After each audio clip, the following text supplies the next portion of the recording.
eu tô no Bosque do Portugal. Olha como é lindo. Tem até brinquedos no final para brincar.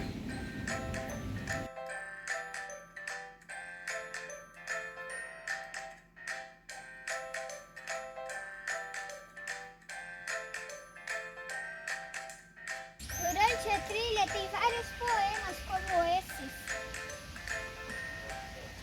E aqui do lado tem outro.